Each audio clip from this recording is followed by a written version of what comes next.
spirituel et vous devez être à mesure. Si vous sentez que vos batailles, vous sentez que vos droits dans l'alliance sont bafoués, et armez-vous de l'esprit de guerre, armez-vous de l'esprit d'union, armez-vous de la capacité de combattre. Ne suivez pas quelqu'un d'autre à côté de vous. Ton destin est différent du destin du pasteur Esprit. Mais comment ne sont pas tes combats? Tes batailles ne sont pas les batailles du voisin. N'écoutez pas les choses que les gens racontent. Identifiez ton ADN, ta lignée, ta destinée. Et ta destinée détermine tes batailles. Je parlais dernièrement à l'église. Et je parlais d'un message. Ce jour, je suis en train de prêcher des choses très très difficiles. Et je crois que c'est comme ça que les gens doivent grandir. J'ai enseigné un message que les gens n'ont presque pas compris. Et puis j'ai pris quelqu'un en privé, un de mes pasteurs qui reçoit bien ma pensée, pasteur Timothée Mbouala. Je lui ai expliqué, j'ai encore expliqué, il a posé des questions, je l'ai chargé de rester prêcher ça après moi. J'espère que les gens combattront, les gens comprendront. C'est dans cette deuxième dimension des jeunes gens. Dans cette deuxième dimension des batailles, là encore il y a beaucoup de niveaux. Il y a des esprits méchants, il y a des dominations des autorités. Hein? Tu suis Daniel. Ça dépend des niveaux. Mais je parlais à l'église d'un message. Je parlais des batailles contre des créatures. Vous voyez, Jésus dit, allez prêcher la bonne nouvelle à toutes les créatures. D'autres versions parlent de la création, d'autres parlent des hommes. C'est-à-dire, je ne vais pas vous embrouiller, excusez-moi, je ne vais même pas la semaine parler de ça, mais juste donner une idée de ce que je dis, parce que les autres n'ont pas compris, je suis conscient que vous n'allez pas presque comprendre, mais je suis juste en train d'expliquer les structures dans lesquelles il y a dans la deuxième dimension des jeunes gens, des gens qui combattent les esprits méchants, mais d'autres combattent le prince, d'autres combattent les dominations. Donc il y a toute une hiérarchie, et ce n'est pas moi qui l'invente, c'est la Bible qui nomme ces différentes hiérarchies. Il dit, nous combattons, les armes avec lesquelles nous combattons ne sont pas charnelles, mais sont puissants par la vertu de Dieu pour renverser des forteresses. Vous voyez, on parle de différentes stratégies. Et Paul qui en parle n'est pas un nom charnel, c'est un nom spirituel. Et il connaît de quoi il parle. Il parle de domination, il parle des autorités, il parle avec ce qui est arrivé en France, j'ai suivi. On dit le chef de l'armée de terre a demandé à tous les bataillons proches de la région parisienne d'avancer vers la capitale. Tous les bataillons de forces terrestres. Avec l'attentat de janvier, ils n'ont pas fait ça. Ils n'ont pas décrété l'état d'urgence. Donc la gravité de la situation a fait à ce que la stratégie soit renforcée parce qu'on sent que le danger est beaucoup plus grand, c'est à une autre dimension. Et c'est ce qui doit se faire sur le plan spirituel. C'est ce qui doit se faire sur le plan spirituel. Et là, je vais expliquer quoi? Je vais expliquer des batailles contre des créatures. Comment vous expliquer ça en 2-3 mots, même si bon, certains comprendront. Les hommes de David sont allés se battre. Et parmi les hommes de David, on parle d'Abishai, un homme extraordinaire. On dit qu'il a tué 2 lions de Moab. Ils sont allés en guerre. Suivez mon moment balance. Ils sont allés en guerre contre les Moabites. Et Abishai a tué 2 lions de Moab. Quelle est l'hypothèse que vous voulez développer? C'est que dans l'armée de Moab, il y avait des lions. Des animaux qu'on avait entraînés pour aller combattre avec des gens. Puissant qui suit, Tchimpou. Dans l'armée de Moab, il y avait des gens qui étaient extraordinaires qu'on avait surnommés lions. Non, c'est pas ça. Il y avait évidemment, dans l'armée de Moab, des gens. En fait, c'était des guerriers, comme tous les autres guerriers. Vous allez en guerre, vous le combattez, et puis finalement, ils ont la capacité de se métamorphoser. Et Abishai, rempli de l'onction de Dieu, parce que Jean de David est aussi, vous voyez, ils avaient une onction extraordinaire.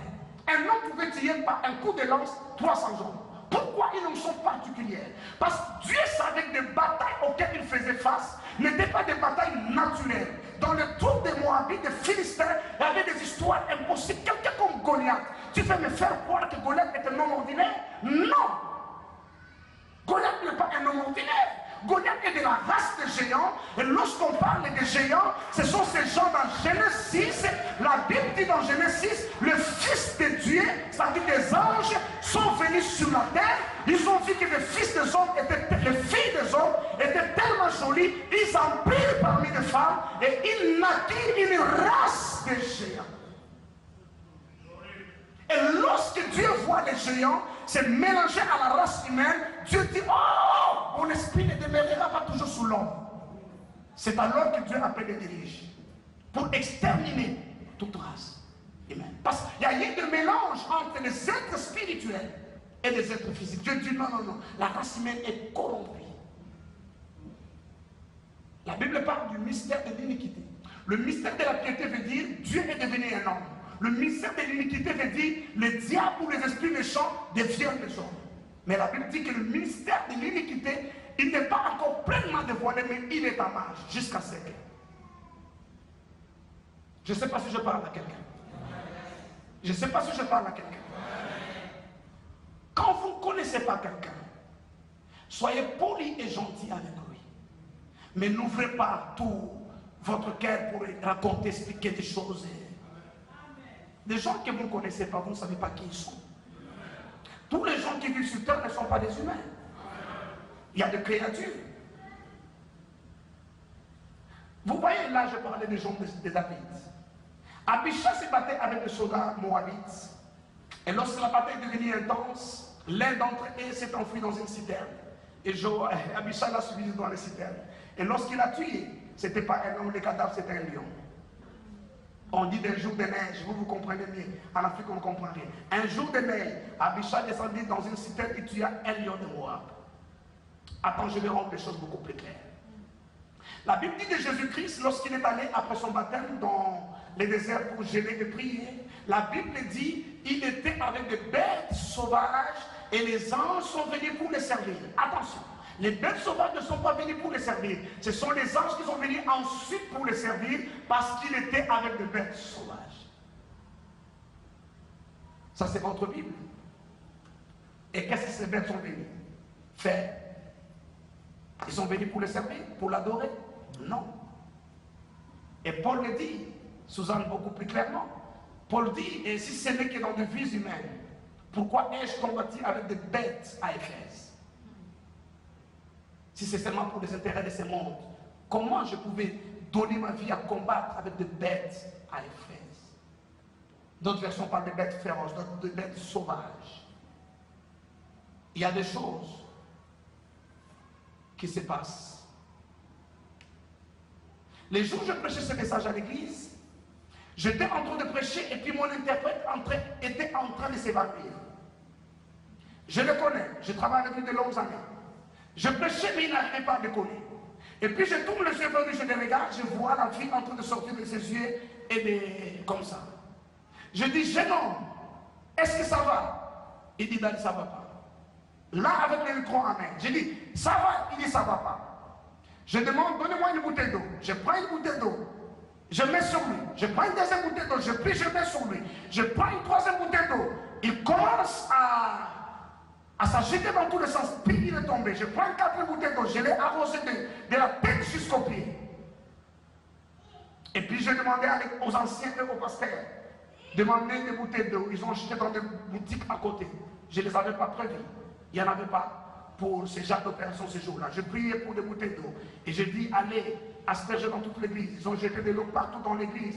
Et entre-temps, mon interprète s'est relevé avec tous les habits mouillés, mais plein de force, plein de vie, plein de... On a continué le service. Oh, Dieu seul sait. Je n'aime pas trop parler des témoignages de ce que Dieu fait. Parce que ça me prend du temps aussi. Alors ce temps est destiné pour enseigner. Et puis j'ai aimé ce qu'un collègue prédicateur a dit.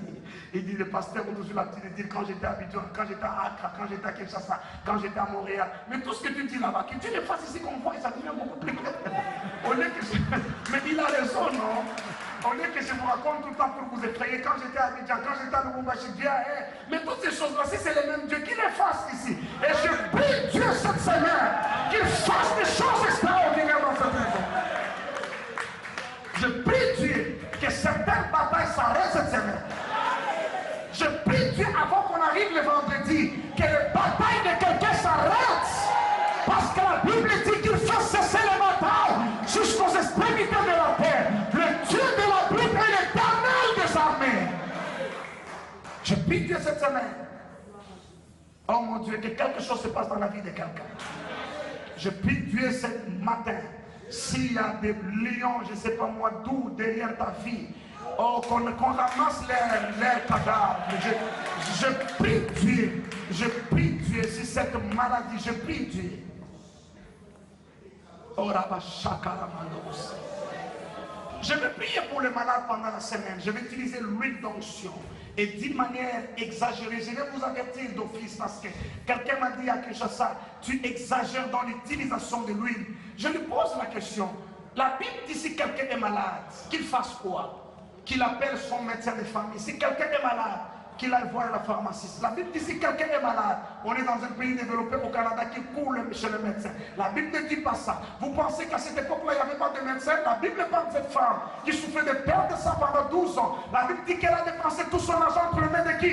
De médecins. Il y avait des médecins à l'époque. Mais Jacques qui était berger de l'église dit, quelqu'un est-il malade? Qu'il appelle les anciens d'église. Et ceux-ci prieront pour lui en l'union au nom du Seigneur. Et la prière de la foi sauvera les malades. S'il a commis des péchés, si sa maladie provient du péché, Dieu pardonnera ses péchés. Et je ne suis pas d'accord qu'on me dit que j'exagère avec l'utilisation d'huile. C'est vous qui exagérez avec des médicaments. L'Église a une surdépendance vis-à-vis des médicaments et des médecins. Je n'ai rien contre les médecins, je n'ai rien contre les pharmaciens. Mais l'Église a une surdépendance. Et des fois, c'est juste de fatigue. Il arrive des fois où le corps se défoule. On a tellement travaillé la semaine entre l'université, le travail et l'église. On a couru entre le métro, les airs. Le corps arrive le week-end, il est en train de refouler une chaleur. Comment on appelle ça en termes médicaux? Une autorégulation du corps. Mais toi tu dis c'est la fièvre. Et tu prends le médicament en Savez-vous, lorsque tu prends des médicaments, et ces médicaments sont faits pour attaquer une maladie, s'ils ne trouvent pas la maladie, ça devient nuisible pour ton corps. Oui, mais c'est vrai. Si tu trouves la maladie, il combat la maladie. Si tu ne trouves pas la maladie, il va combattre quoi? Ton organisme. Et ça, vous ne voyez pas. C'est de ces choses qu'il faut critiquer, pas les adultes, pas la prière pour les malades. Personne n'a le droit de critiquer qui que ce soit parce qu'il prie pour les malades. Parce qu'en réalité, tu ne sais pas ce que ça veut dire d'avoir un enfant malade. Et l'hôpital vous dit qu'on ne peut plus rien pour cet enfant-là. Souvent les gens sont criés. Il n'a jamais eu quelqu'un malade au point où le médecin dit qu'il a 12 jours pour vivre. Et il va dire, il faut prier des malades de guérison. Ok, toi tu as une assurance maladie. Gloire à Dieu. Mais sache que l'assurance maladie a ses limites. Sache que les meilleurs médecins du Canada ont leurs limites. Moi, j'ai vu une maman qui m'a dit, on a dit mon pasteur que mon fils va mourir dans 17 jours. Je ne suis pas prêt à ce qu'il meure. Il faut que quelque chose soit fait. À ce moment-là, tu veux que je fasse quoi? Une messe de requiem? Que je fasse l'onction, qu'on appelle ça quoi? Les derniers sacrements pour le consacrer à la mort? Ou que je dise à cette maman-là, à ce moment-là, oh non! Que la mort est la voix de tout le monde. Si l'enfant était déjà mort, je lui dirais que Dieu a donné, Dieu a repris. Mais si l'enfant n'est pas encore mort, la Bible dit qu'il y a de l'espérance pour ceux qui vivent. Je me battrai jusqu'à la dernière énergie. Je me cacherai jusqu'à la dernière grain de foi que j'ai. Et je crois au Dieu de la Bible. Je me souviens de ce moment-là. Le 15e jour, Dieu a remercié miraculeusement son enfant. Je prie Dieu que cette semaine, un miracle vienne sur ton chemin. Je prie Dieu que cette semaine, un miracle vienne sur ton chemin. Que quelque chose se fasse dans ta vie. Au nom du Seigneur Jésus-Christ. Si tu me donnes un amen, ça sera ton histoire.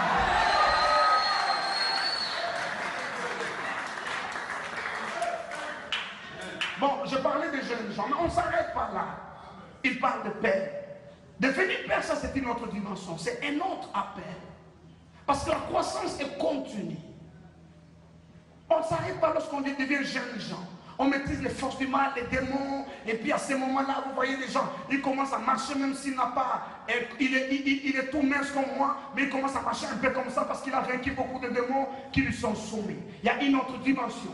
Et celle-là est dangereuse. C'est les batailles contre Dieu lui-même. Lorsque tu as vaincu les batailles contre les hommes par la loi de l'amour et du pardon, lorsque tu as vaincu les forces du mal par la loi de la violence, il y a des batailles qui t'attendent. Les batailles contre Dieu sont les batailles trop dangereuses. Posez la question à Jacob, il vous dira. Il s'est battu contre Dieu et jusqu'au lever du jour, Dieu lui dit, je dois m'en aller. Jacob dit, tu t'en iras pas. C'est pas pour